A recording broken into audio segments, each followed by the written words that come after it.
नमस्ते। आज बात करते हैं एक ऐसी ताकत की जो दिखती तो नहीं पर हमारी पूरी इकोनॉमी को कंट्रोल करती है।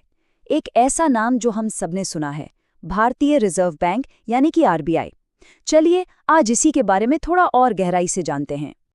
हाँ, ये सिंबल ये तो हम सबने अपनी जेब में रखे नोटों पर देखा ही है। लेकिन पता है, ये सिर्फ एक लोगो नहीं है। ये उस बहुत बड़ी पावर का सिंबल है जो हमारी पूरी अर्थव्यवस्था की धड़कन को कंट्रोल करती है।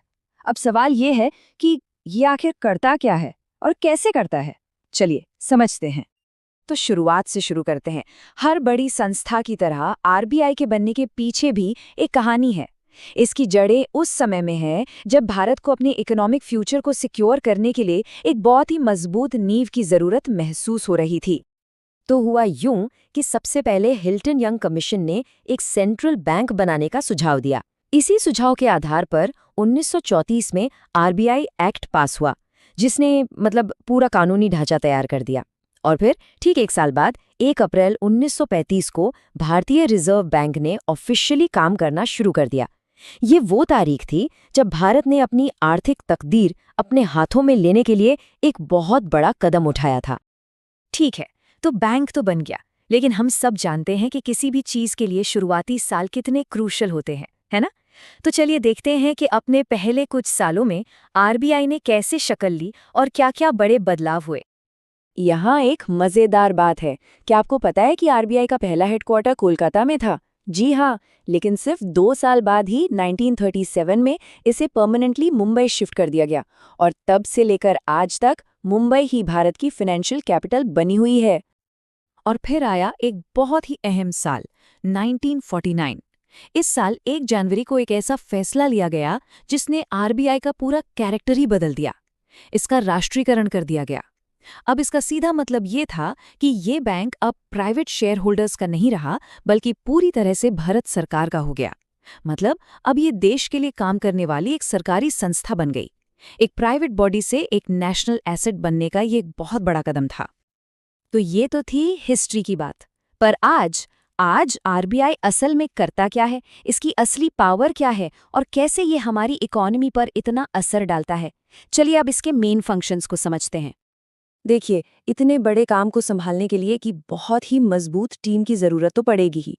आरबीआई को एक गवर्नर लीड करते हैं और उनकी मदद के लिए ज्यादा से ज्यादा 4 डिप्टी गवर्नर होते हैं। और यही वो टॉप टीम है जो वो सारे बड़े फैसले लेती है, जैसे कि मार्केट में कितना पैसा रहेगा, इंटरेस्ट रेट क्या होगा, वो सारे फैसले जिनका सीधा असर हमारी आपकी जेब पर पड़ता है। आरबीआई की पूरी ताकत को हम मोटे तौर पर 5 हिस्सों में बांट सकते हैं।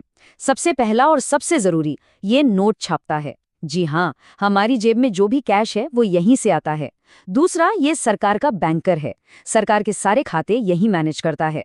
तीसरा, ये सभी बैंकों का बैंक है, एक तरह से सारे बैंकों का बॉस। ये पक्का करता है कि हमारा पैसा बैंकों में सेफ रहे।